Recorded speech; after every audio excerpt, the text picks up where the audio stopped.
Sénégal, bonjour. L'université Hassan II de Ziguinchor en danger de mort. Et c'est Walf Quotidien ce matin qui affiche à ça une mesure contre les affrontements violents. L'État ferme l'université de Ziguinchor, c'est dans le sud, et pour ne pas perdre le nord, retenons l'autre information. Le Walf Quotidien à ce sujet, comprenez, les amicales suspendues, les étudiants annoncent une réplique. Nettoie. Bon, Diomaye décrète un plan d'urgence à propos justement de cette situation, tristement illustrée par la fermeture de l'université Hassan II de Ziguinchor, précise bien entendu Walf Quotidien. Le quotidien, pour sa part, de révéler à ça une contestation et revendication, Diomaye et Sonko en sapeurs-pompiers. Bon, ils veulent des concertations avec les syndicats et les différents acteurs, informe le journal du groupe Avenir de Communication. Le quotidien d'ajouter l'université Hassan II de Ziguinchor fermée. En ouvrant Tribune Quotidien, on peut dire sans trop se tromper que Tchaf Guicham, pour ne pas dire Lambay Bungi Niaou. Nettoie. Waouh. Bon, après les violentes manifestations, le journal du groupe des médias de nous renseigner que DKTyo pour stopper les grèves dans le supérieur. Ousmane Sonko fait du Macky Sall. En tout cas, retenons tout simplement ce qu'il a l'air de retenir autour de cette actualité. Comprenez, l'université Hassan II de Ziguinchor fermée. Révèle Tribune, le journal du groupe des médias, de préciser les amicales ont été dissoutes aussi. Les activités de renouvellement suspendues jusqu'à nouvel ordre. Et c'est dans l'ordre normal des choses que le peuple quotidien nous amène également à Ziguinchor, capitale du Sud. En tout cas, l'université Hassan II et le campus fermé, révèle le peuple quotidien. Le journal de nous apprendre que le conseil académique de l'université Hassan II de Ziguinchor a ordonné la fermeture immédiate du campus pédagogique et la dissolution Raking Taf et Johnny des instances étudiantes. En tout cas, il est question de fermeture du campus jusqu'à nouvel ordre, dissolution des amicales d'étudiants et de leur coordination suspendue, des activités de renouvellement, informe bien entendu le peuple quotidien ce matin. Ce matin, il y a l'exclusif quotidien qui semble nous renseigner que le pion de cette situation carabiné de chez carabiné au niveau de l'enseignement supérieur, c'est le docteur Abdourahmane Diouf, et c'est le docteur Abdourahmane Diouf. Bon, le secteur de l'enseignement supérieur mal en point, et l'exclusif quotidien, sans contour ni détour d'afficher docteur Diouf. Comprenez, docteur Abdourahmane Diouf, ministre de l'enseignement supérieur, de la recherche et de l'innovation, et ces cas de crise. S'agit-il de cas de crise pour en tout cas, l'exclusif d'expliquer, les acteurs râlent, les solutions tardent aussi. Au chapitre de la retraite des enseignants, il y aurait beaucoup à dire si on en croit l'exclusif. Le journal d'ajouter les vaines promesses du ministre de l'enseignement supérieur, de la recherche et de l'innovation, comprenez le docteur Abdourahmane Diouf, sans oublier la radicalisation estudiantine et la menace du SAES. Bon, le secteur de l'enseignement supérieur mal en point, docteur Abdourahmane Diouf et ses cas de crise, c'est en tout cas le titre qui barre la une de l'exclusif. En exclusivité dans Critique, Cormac et Seringundu. Bon, gestion quotidienne du pouvoir, pression sociale et entre autres Tolof et Jafé de l'heure, le régime pris au collet. Bon, retenons d'après Critique en tout cas le nouveau pouvoir. Et bien le nouveau pouvoir rattrapé par une kyrielle de dossiers chauds, de dossiers paniers à crabe, doit faire preuve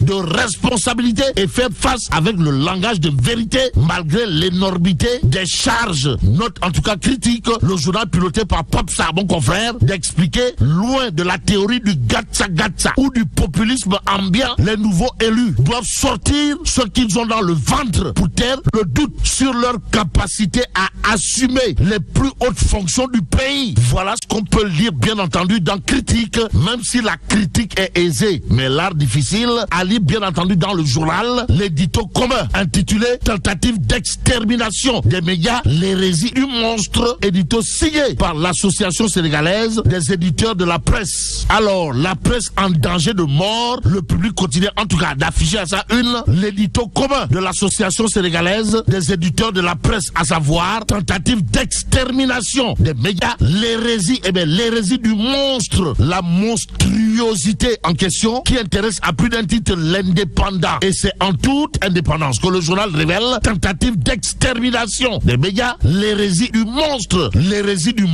qui intéresse bien entendu Révélation Quotidien. Le journal d'indiquer que dans un édito commun, l'Association sénégalaise des éditeurs de la presse a tenu à dire à haute et intelligible voix cas, l'autoritarisme commence toujours par la police de la pensée et de l'opinion.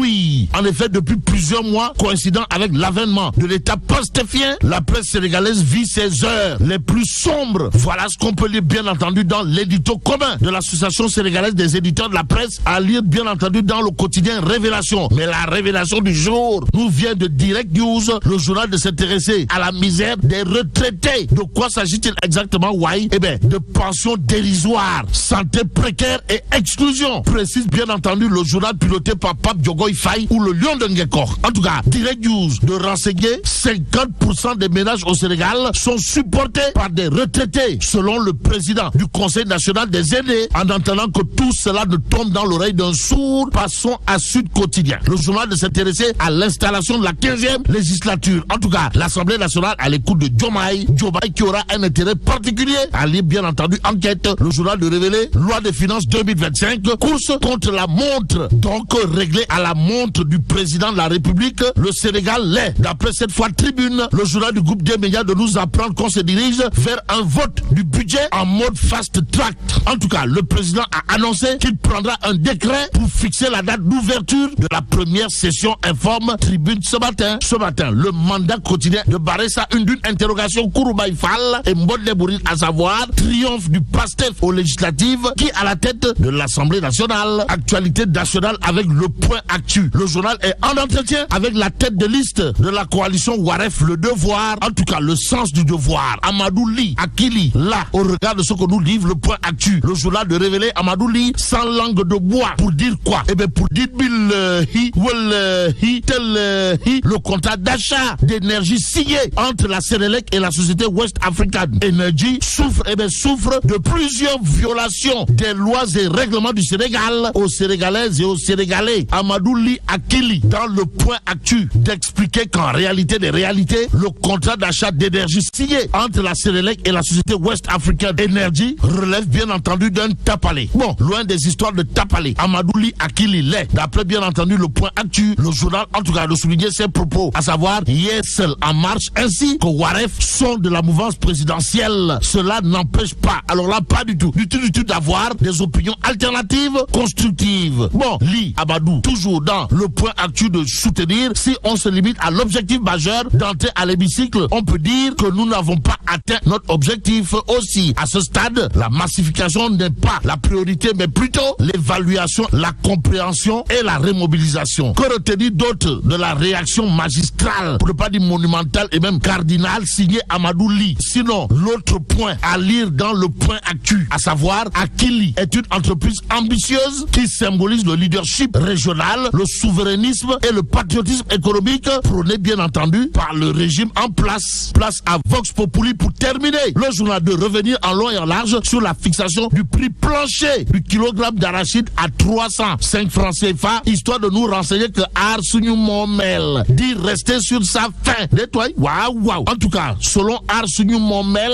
dans Vox Populi, les agriculteurs s'attendaient à un prix qui toucherait les 500 francs CFA au plus. En tout cas, les 25 francs CFA. C'est très faible par rapport à nos attentes. Voilà ce que dira bien entendu Arsounou Momel dans Vox Populi. Le journal de souligner d'autres propos de l'organisation paysanne. Comprenez la décision de l'État de nous laisser avec la Sonacos et les opérateurs et de fermer les frontières aux Chinois est grave, pour ne pas dire très grave. Bon, nous avons eu beaucoup de difficultés cette année avec la mauvaise qualité des intrants et des semences, le retard de l'engrais et la production arachidière est très faible cette année. Voilà en tout cas ce que dira Bassirouba de Arsounou Momel dans Vox Populi ce matin. Ce matin, le journal d'accrocher également Moustapha Cissé Lo, alias El Pistolero, comprenez El Sanguinero, qui sans contour ni détour dira avec ce nouveau prix, ils vont sûrement trinquer. Nettoyer Moustapha Cissé Lo. Waouh. En tout cas, ça va El Pistolero. Moustapha Cissé Lo, toujours dans Vox Populi, de souligner, il aurait été mieux de laisser le prix à 280 francs et de procéder à la distribution des vivres de soudure. Et là, mais la tchédong, de Allah. Foudu Djabati.